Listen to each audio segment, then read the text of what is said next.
lighting up all over the country. They call it the green rush.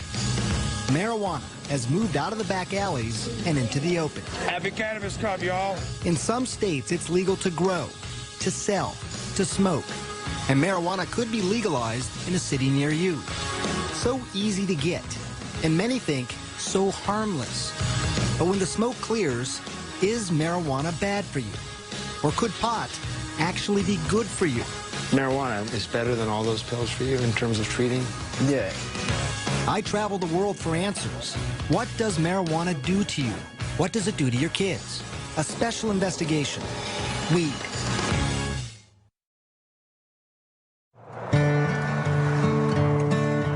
Our journey begins here, in this small town home, nestled in the mountains, with a family who has never allowed TV cameras in before. And you're going to soon learn why. This is so pretty out here. Yeah. They live in Colorado, one of 2 states where it's legal to smoke pot medically and recreationally. But here, it's also taboo to residents like Paige Figge and her husband, Matt. I'm sure it was mentioned to us by someone, hey, you should try this. And I thought, no way. You thought that's fringe stuff? No way, not in a million years, no. But in this area, marijuana is far from fringe. 4 joints, and do you want Island Sweet Skunk? Medical dispensaries are everywhere. Hey, welcome, guys. People are smoking in private clubs and public festivals. But none of this is for Matt. He's a military man, and marijuana would be a career ender. I grew up in Wisconsin in a well-loving family, and I was educated that, like, oh, that's a drug. You don't do that. And I never did. But just decades ago, marijuana was a legitimate medication, also called cannabis, prescribed by doctors and dispensed by pharmacies. This is Harry J. But that all changed in 1930. A relentless warfare against Henry Anslinger, the United States' first drug czar. For him, public enemy number 1. You guessed it, marijuana. This guy saw how he could increase the budget of his department by having this mission, going after marijuana. You know, saying that there's this drug that the Mexican migrant workers are smoking, and it's loco weed, and it's going to make them crazy, and they're going to rape your women. He got the anti-marijuana message out through news reports. And then came this. It is convinced that he is hopelessly and incurably insane. The film, Reefer Madness, portraying the users of marijuana as unproductive, crazed. People are still afraid of what pot can do to them. In many ways, to have defined our attitudes now for 70 years. Yeah. Marijuana then became illegal in 1937. And by 1970, it was a Schedule I controlled substance. The government was saying it had no medicinal value and had a high potential for abuse. All reasons why the Figgies stayed away from marijuana. Until this. And this might be hard for some of you to watch.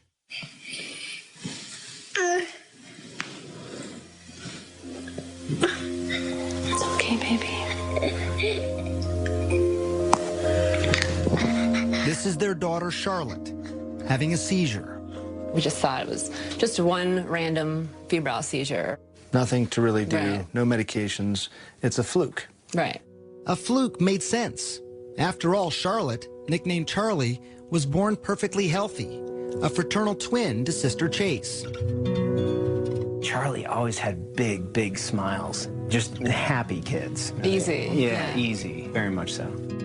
So it was around 3 months, you said, that when you Yeah. first noticed that Yeah. Charlie had a seizure. I was changing her diaper, well, putting a new diaper on from after the bath, and her eyes just started flickering. It led to the first of many trips to the ER. They did the $1 million workup, the MRI, EEG, spinal tap. You know, they did the whole workup and found nothing and sent us home. No abnormal blood test, no abnormal scan. And developing normally, too. You know, talking and walking, and the same day as her twin. Nothing was behind yet. By the time she was 2, though, the seizures had become constant and started to take their toll on their once happy, joyful little girl. She started to really decline cognitively, and she was slipping away, and she just wasn't keeping up with her twin. The Figgies finally found an answer. It was awful news. Dravet syndrome. It is severe, intractable epilepsy. The seizures start during the first year of life and are unstoppable. difficult to control, and very damaging. Severe behavioral problems, attention deficit and hyperactivity, the self-injury, you know, banging her head on the floor and pulling her hair out, and like a possessed child. This isn't your perfect, happy Charlotte. It was a race against time. Many Dravet kids die young, in early childhood. Charlotte was almost 3.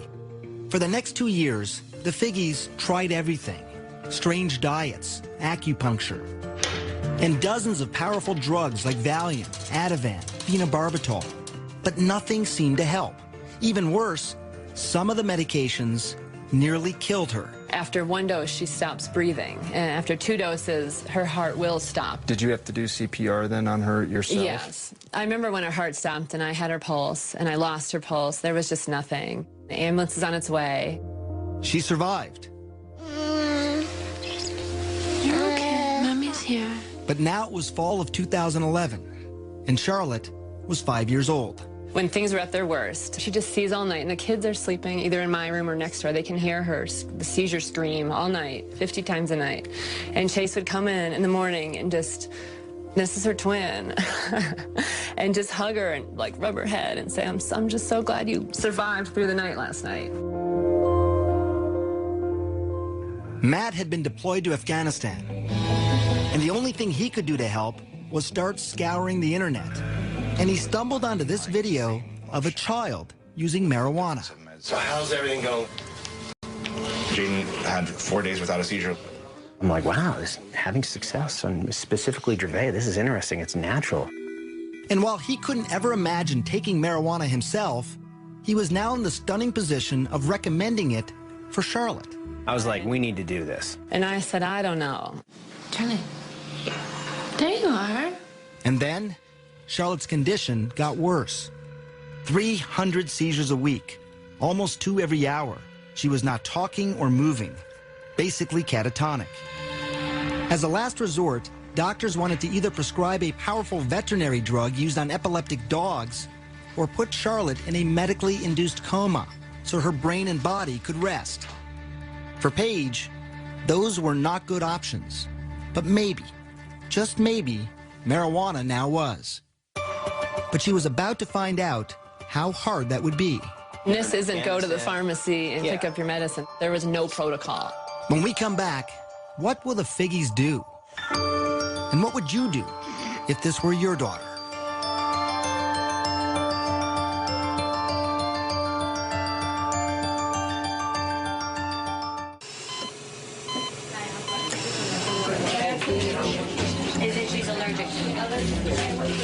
I had resigned myself. I don't think she's going to survive this. We've seen her flatline in the hospital. We've said goodbye.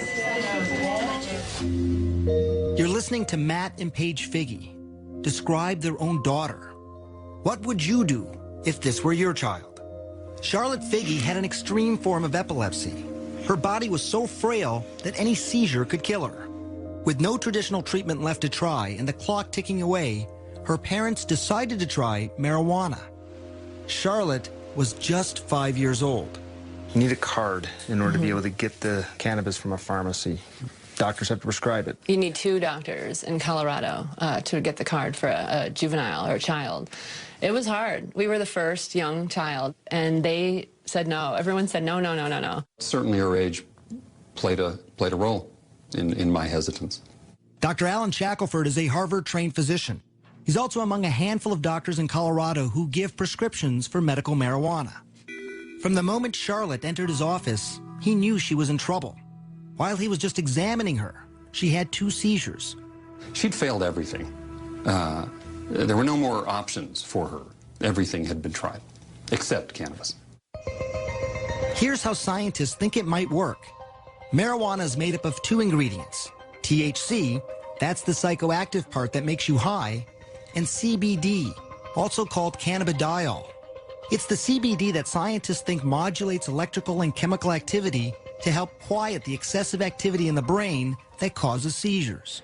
I've been telling my patients to cut. Dr. Julie Holland is the editor of The Pot Book, a complete guide to cannabis. For a long time, the work on cannabis and epilepsy was sort of inconclusive. Maybe it works, maybe it doesn't. They couldn't quite figure it out. And it's only when they really started separating THC from CBD that they saw, definitively, yes, CBD seems to really stop seizures. So the Figgies needed to find something that was rare, a strain of marijuana that was low in THC. Of course, they didn't want Charlotte getting stoned, but also high in CBD to treat her seizures. And that wouldn't be easy. Dispensaries and growers, they make their money off strains that are high in THC. I'm Joel. I'm Josh. No one knows that better than the Stanley brothers. Their family business is pot. And if you look at these clean-cut guys and what you see surprises you, don't worry. They've heard it all before. When we round the corner, they're like, oh, wait a second. Did you finish high school? They all not only finished high school, but also college, and in some cases, graduate school. Now, they are some of Colorado's biggest growers and dispensary owners. They produce up to 600 pounds of medical marijuana a year, and much of that marijuana is high in THC. But here, on their remote farm at this undisclosed location in the mountains, it takes a lot of plants. We're allowed to grow 6 per patient. They have been growing something different, something they call revolutionary. So Greenhouse 1. Greenhouse 1, yes. Welcome to paradise. Behind closed doors and under tight security, we enter what the Stanleys call the Garden of Eden. There's nothing like this in the world. This plant's 21% CBD and less than 1% THC. It took years of crossbreeding plants to get to this point. Instead of breeding up the THC, we've bred down the THC and bred up the CBD. And people said, you're crazy. Who's going to smoke that? So why grow it then? Well, the Stanleys also believed in CBD's potential to treat many diseases. And they had seen it change lives before. I always have 2 strains. Meet 19-year-old Chaz Moore. He uses many different strains of marijuana, many of them high in CBD, to treat his rare disorder of the diaphragm. My abs will, lock up. That's why he's talking this way, almost speaking in hiccups, like he can't catch his breath. It's called myoclonus diaphragmatic flutter. This fluttering here, it's annoying, but it becomes painful pretty quickly, I imagine. Yeah. Yeah, after 15, 20 minutes, this is where I can start to really feel it. He's about to show me how the marijuana works.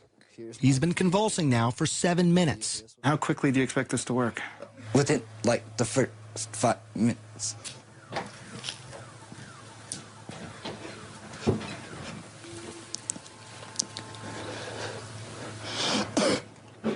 And I'm done. That's it? That's it. It was actually less than a minute. Depending on the attack in the day, it'll work within the first couple hits. Hear how his voice is completely different. That attack lasted 8 minutes. But some have lasted much longer and happen as often as 40 times a day. And like Charlotte, he had tried so many things before. By 16, Chaz was taking these powerful, addictive, potentially deadly narcotics and muscle relaxants daily, like Valium and morphine. It would be safe to say that marijuana, what you have in your hand there, is better than all those pills for you in terms of treating what's going on? Yeah, I'm not zombified. I've had 16, 17 attacks today, and I'm still sitting up talking to you. My first attack on all these, I'd be in the hospital. I'm a firm believer that marijuana has actually saved my son's life. Chaz's father, Sean. His quality of life now is 1,000 times better than what it was when he was on the pharmaceuticals. A quality of life that Paige Figgy desperately wanted for her daughter, Charlotte. But she still had one hurdle to cross, convincing dispensary owners like the Stanleys to sell marijuana to a 5-year-old little girl. When Charlotte's mother called my brother Joel, and the brothers had a meeting, he said, tell us about this patient. She's 5 years old, he said. And we said, oh, no, we can't do that. Why? It was the fear of the unknown. Charlotte was the youngest patient at the time wanting marijuana. Would it be too much for her? Or would it change her life forever? We'll find that out later. But first, learn more about what marijuana does to your kid's brain, and yours as well.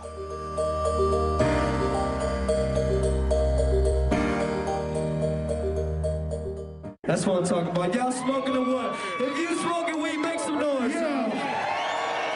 April 20th, Denver, Colorado. We like we smoke, we sing. Woo! Tens of thousands from around the country and the world lighting up legally. Happy Cannabis Cup, y'all.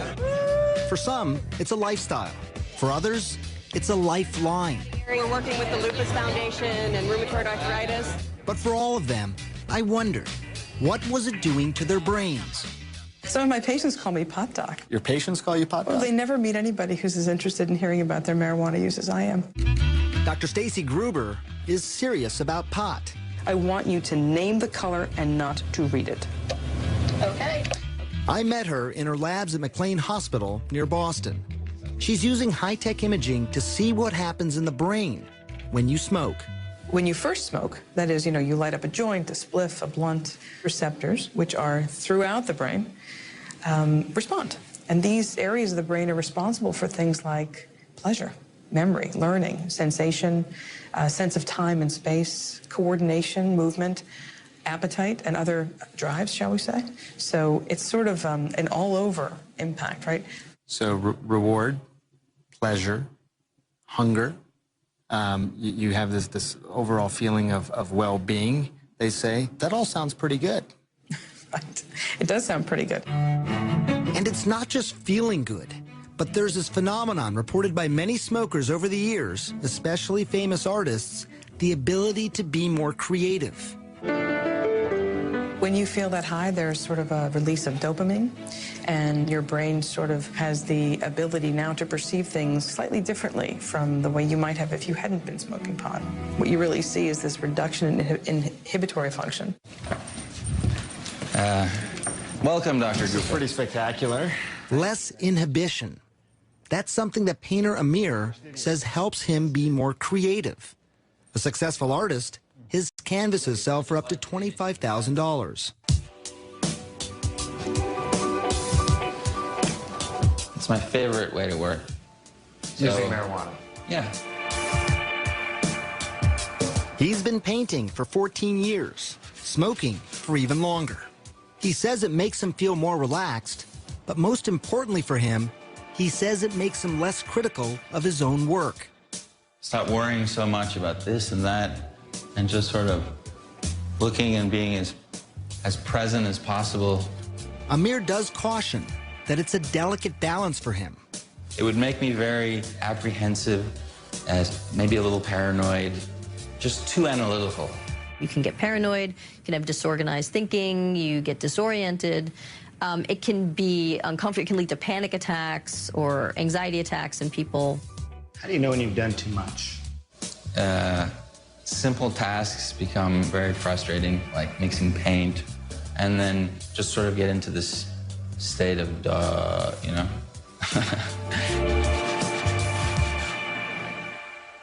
Nail. And why that happens is exactly what Columbia University neuroscientist Carl Hart is investigating. Exhale. Research subjects in his lab smoke marijuana and then take a variety of cognitive tests. The effects will be disruption in memory, disruptions in inhibitory control. They will become slower at cognitive functioning, a wide range of things. These effects are temporary, but they're pretty pronounced and they're clear. And it's slowly becoming clear to scientists what part of the brain is most affected. It's the prefrontal cortex. It's very important for planning, thinking, coordinating your behaviors. There are tons of marijuana receptors in this region. And we think that marijuana, particularly in the novice, can disrupt all of those behaviors. An impairment that Hart cautions could be dangerous, especially when driving. You may prematurely hit your brakes. You may prematurely hit the gas pedal, a wide range of things. You may make a turn without looking more carefully. Look at this experiment done by CNN affiliate KIRO in Washington State. Subjects smoked marijuana and then drove. One was a daily medical marijuana smoker, and another an infrequent weekend smoker. Relaxed and buzzed. The more the novice user smoked, the more trouble behind the wheel. Watch yourself, watch yourself. But interestingly, the habitual smoker didn't have as much trouble. I wouldn't pull her off the road, no. No, not yet. And that's something I witnessed firsthand driving around with 19-year-old Chaz Moore. The day that I spent with him, he had been smoking all day long. Do you feel impaired at all? No, I don't. I feel normal. Turns out when you test people who have a lot of experience with cannabis, you don't see many disruptions. But if you test people who have sort of a limited history with cannabis, you can see some clear, pronounced disruptions. Of course, no one thinks that driving when using marijuana is a good idea.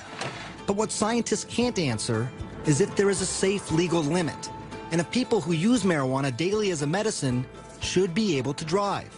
How impaired are they?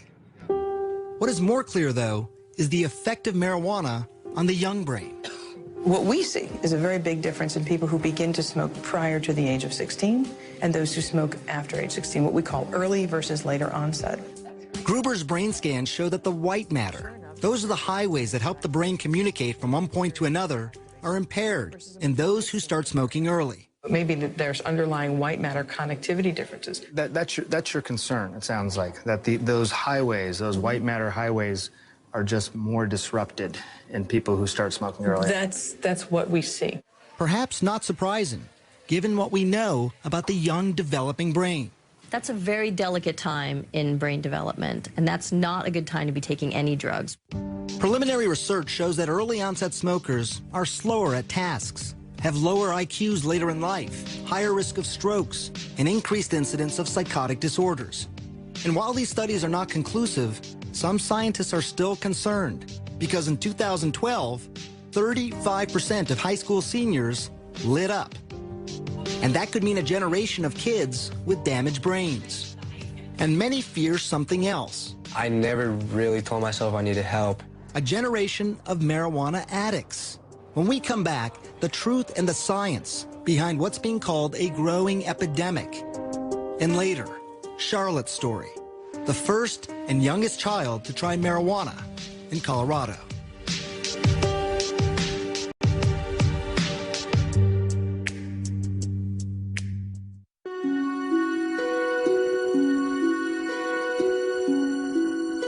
This was the day Chaz Moore almost died. Pumped full of drugs like morphine, Dilaudid, Valium, to quiet a non-stop 48-hour attack. I thought I was going to overdose, and yeah, it was pretty bad. At his bedside, his father Sean watched his son go from being catatonic to what he calls high as a kite. How high are you on the morphine? I'm not high on. I've watched friends of mine die from taking the same drugs that he took. You see, Sean was a drug addict, and he had struggled for decades to get clean. It was scary. It was really important for him not to take these drugs if he could avoid them. If he could avoid them. I know how addictive they are. I've seen it. It scared the hell out of me. But Sean is not scared of marijuana, and neither is Chaz. This right here, I don't get sick off of it. I can't overdose. And Chaz is right about that. While there are fatal, accidental prescription medicine overdoses every 19 minutes in this country, there are virtually no reports of fatal marijuana overdoses. And it's perhaps one of the biggest reasons most people think pot is safe. In fact, a new study of children showed that by high school, only 1 in 5 think marijuana is harmful. That's the lowest number in more than 2 decades. And it's something we heard over and over as we traveled around the country. Not really that harmful. It has a lot of benefits. Not really too concerned about it. I think it's safe if you're a safe person. Probiotics are... But the experts we spoke to said there is more to the story. There are people who compulsively smoke, who want to stop smoking, but they can't stop smoking. In fact, 9% of marijuana users will become dependent. Now, that's not as high as other drugs, like heroin. 23% of users become addicted, or 17% with cocaine, or 15% with alcohol. But it's still approximately 1 out of every 11 marijuana smokers. There's no longer any scientific debate that marijuana is not just psychologically addictive, but also physically addictive. So give me an update. How you doing? Dr. Christian Thurstone runs one of Colorado's largest youth substance abuse treatment clinics. The number of marijuana addicts he treats has tripled in the last 3 years alone. Literally, I cried about it. Marijuana is #1 on their list of priorities. They have dropped out of life. Back in the day, I wouldn't feel like my day has really started if I didn't get high. Joel Vargas started smoking when he was just 13. By 15, he was smoking more than a dozen times a day. He stopped skateboarding. He even dropped out of school. I like getting high. I need to get high because my brain is telling me. Adolescents, starting at about age 13, have a pretty mature brain reward center, so they can experience rewards and pleasures the same way adults can. But the problem with that is that their prefrontal cortex, which helps people think ahead, control their impulses, that's not fully developed until age 24. That explains why adolescents are much more vulnerable. There's something else that addiction experts believe is likely happening in the brain. When you smoke pot, the feel-good chemicals that make up marijuana, called cannabinoids, remember them? They cause your brain to stop producing its own natural cannabinoids. When you stop smoking, you have no feel-good cannabinoids of your own. Until your body kickstarts production, you feel lousy. So many people smoke again to feel better. And today's marijuana could be more addictive. It has more of the psychoactive ingredient THC than ever before. Brain researcher Dr. Nora Volkov. If you smoke a very potent marijuana, the 9-THC content is going to go very fast into your brain at a relatively high concentrations, and then that increases its rewarding effects and its likelihood of transition into addiction. So how much stronger is it? You see the barbed wire, obviously, on the fences. Well, I traveled to Mississippi, where marijuana is illegal. But here, on the campus of one of the country's oldest universities, Ole Miss, a huge stash of marijuana is under lock and key. This is our vault. This is some pretty tight security. I mean, look at this door. Mahmoud El Soli runs what's called the Marijuana Potency Project. What's the potency of this? This is about 8%. For 3 decades now, his team has analyzed weed confiscated from drug busts. This is 36% THC. You can smell it. It has a good aromatic smell. How much does this worry you? 36% THC, confiscated. Very, very dangerous material. For someone that is not experienced in marijuana smoking, take some of this and they're going to go into the negative effects of the high amounts of THC, the psychosis, the irritation, the irritability, the paranoia, and all of this. And while not all the plants are this high, there's no question he's seen a trend. In 1972, the average potency was less than 1% THC. Now, it's nearly 13%. Are people becoming more obsessed with high THC marijuana? I think so. They start out with a 0.5% or 1%, and they get a good high. And then as they continue to use that, it doesn't give them the same high anymore, so they seek either smoking more or higher potency material. It happened to Joel Vargas.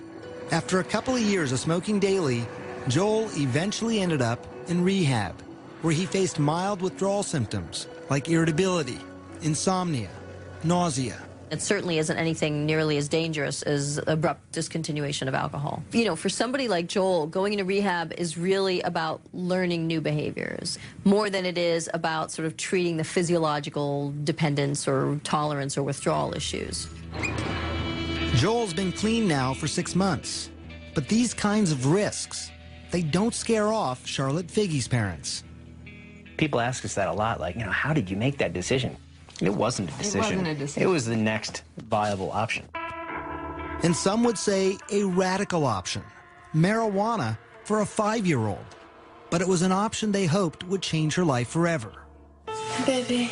When we come back, Matt and Paige Figge finally give their Charlotte marijuana. The results are shocking.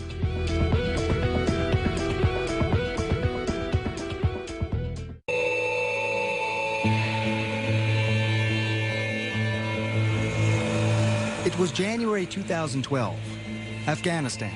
About 7,000 miles away from his family in Colorado, Matt Figge received this video from his wife, Paige. It's horrible seeing these videos when I'm deployed.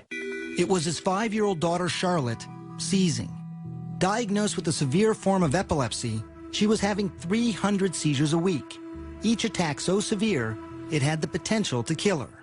They had already tried dozens of high-powered drugs. We needed to try something else, and at that point in time, marijuana was that natural course of action to try.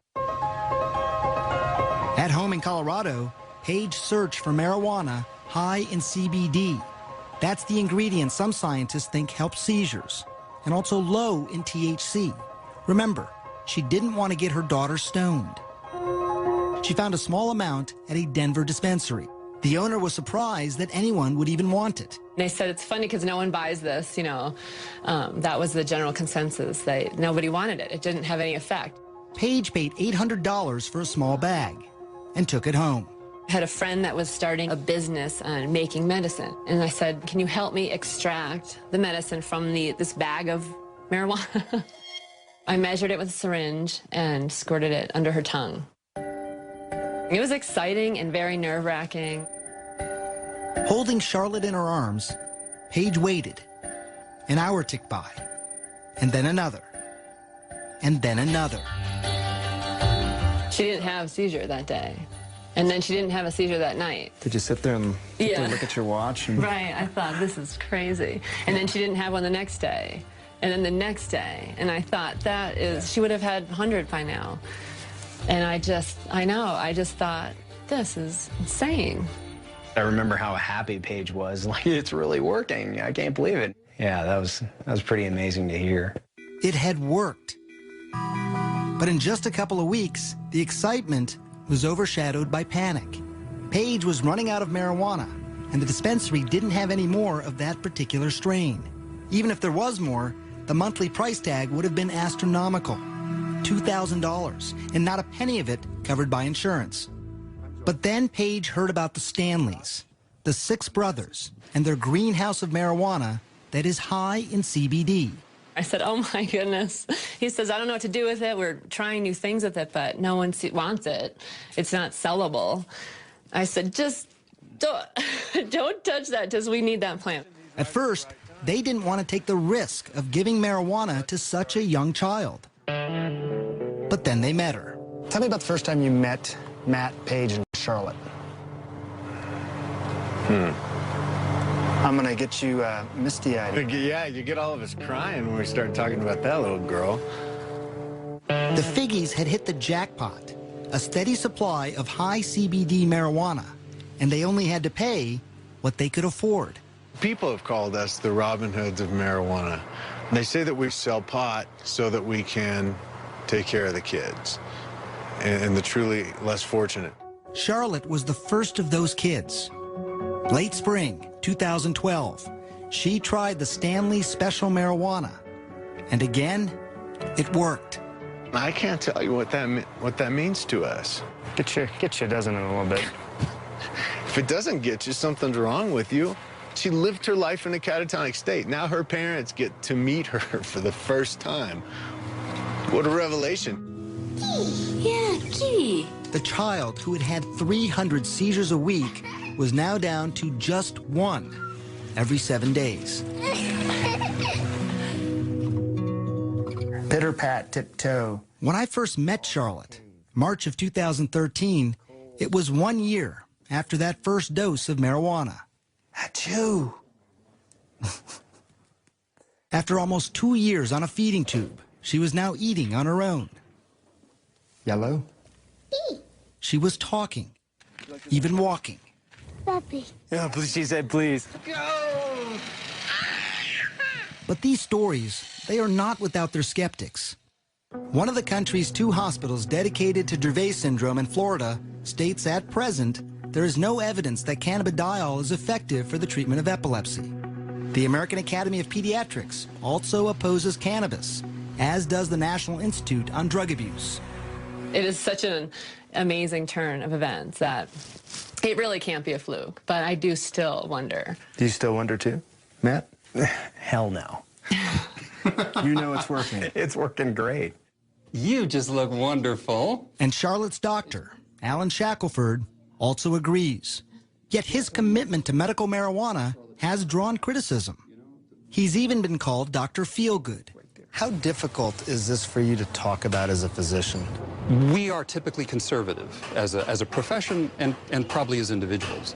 We want more proof, and cannabis doesn't have that. And it's why he has traveled the world to look for researchers who might have the answers. And that took him to the place many call the medical marijuana research capital. Israel. It might surprise you, but actually research into cannabis and epilepsy started here in the 1970s, with studies that showed it could reduce convulsions in rats.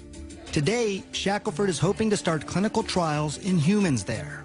We need to understand it well enough that they won't be reluctant to at least give it a thought, at least try it. And it's not just epilepsy, but researchers in Israel are studying a variety of illnesses. When we come back, what they're finding, up close, and an amazing look inside hospitals and nursing homes where patients are lighting up, courtesy of the Israeli government.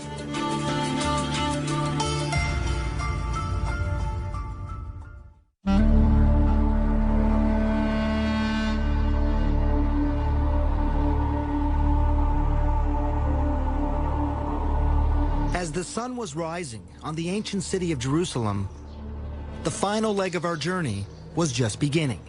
There have been some great advances here, and I'm proud of that, obviously. Dr. Boaz Lev is with Israel's Ministry of Health. Here, they have pioneered marijuana research. They were the first to isolate THC and CBD decades ago.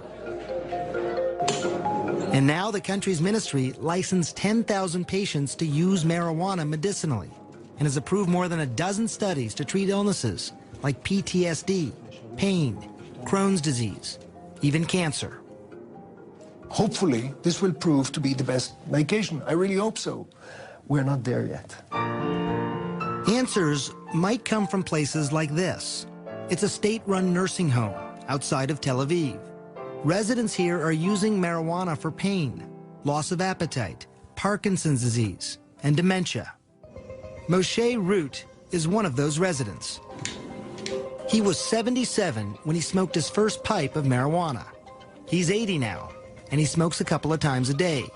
It's to help with the pain and the hand tremors caused by a stroke. So it's a mixture of tobacco and marijuana. He even decided to light up during our interview to stop his hands from shaking. You're saying your hands are steady because of the marijuana? It also helped ease a deeper pain hidden from sight. You see, Moshe is a Holocaust survivor. When his wife died a couple years ago, he was haunted by nightmares of his childhood, hiding from the Nazis. The marijuana, he says, took him out of the darkness. You dream. You fly. When you smoke? Yeah. There are 19 other patients here. Scientists at Tel Aviv University are now studying their progress, and they call the results outstanding, including weight gain, improved mood, pain and tremor reduction. But I can tell you as a doctor, it was my next stop that proved the most surprising. This is Israel's largest hospital, Sheba Medical Center. You put up your medical cannabis. Amashe is using marijuana to help him with the pain and nausea from chemotherapy. Filling up the spoon, so that's your medicine inside there. Of course. Now take it out, put up the mouth. And he's doing it inside the hospital. How are you feeling? Relief, first of all, in the muscle, in the leg.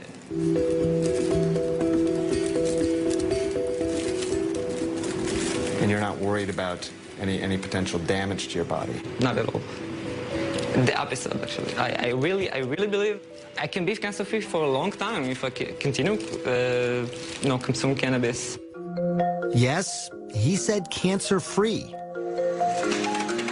Very early studies on mice in Israel, Spain, and the United States are now showing the potential of marijuana to kill cancer cells. It's exciting research, but it is still in its infancy, and it's inconclusive. This program at Sheba is well established, and experts say a teaching tool for using marijuana in other hospitals. Do you think this could happen in the United States? I don't know that there's yet enough really concrete evidence of cannabis's benefit that's satisfactory, at least in that context. I think it's going to come. But it could be slow going. The FDA has been great at approving studies, but National Institute of Drug Abuse has been really stonewalling and blocking any studies looking at therapeutic effects of cannabis because that's not their mandate. Their mandate is to look at the harms of drug use. It's very easy to blame an organization. Dr. Nora Volkov, who is the director of NIDA, says they are not standing in the way. She claims they are not the only government institute that approves marijuana research. If you would come up with a grant that says, okay, this is going to be a treatment for drug addiction, then it would go to us. But if it's cancer, it goes to the Cancer Institute. If it is schizophrenia, it goes to NIMH. And so the institutes have a mission with certain diseases. What is clear, there are bureaucratic hoops that most researchers simply don't want to jump through. Neuroscientist Carl Hart. There are not many people studying marijuana. It's very difficult to get approval to study marijuana. What's nice about Israel is that the government is helping the research to happen. And it's research that could give hope to patients like Charlotte Figge. I made it. Scientists in Israel are learning that marijuana use might actually protect the brain, not damage it. They've been able to show that it can decrease the amount of brain damage from head injuries in mice. To be able to give a medicine after the injury to reverse some of the damage, that's huge. I want to paint my nails. You want to paint your nails? I'll paint your nails. I literally see Charlotte's brain making connections that haven't been made in years. It's almost seeming to build her brain where before it seemed broken. And while scientists are still at the very early stages of knowing if this is actually happening, I can tell you it was remarkable to see her progress. In the 3 months since we first met her, we saw a change. She was now talking more. Say puppy. Yeah. She's horseback riding. Good girl. She even rides a bike on her own. And the special strain made for Charlotte is now named for her. It's Charlotte's Web. It is Charlotte's plant. It's Charlotte's plant. Not anymore. Now it's for all the children. More than 41 children are using Charlotte's Web here in Colorado. All of them are reporting significant seizure reduction. And there are dozens more on a wait list, hoping, praying that a plant could change their lives, just like it did for Charlotte. I'm gonna get you. You both seem very at peace. I'm very at peace, yeah. Very peaceful. We've been given a great life. You know, it's unfortunate that Charlie has this Dravet syndrome, but thank God we've got something now that's working. And she's doing so great today.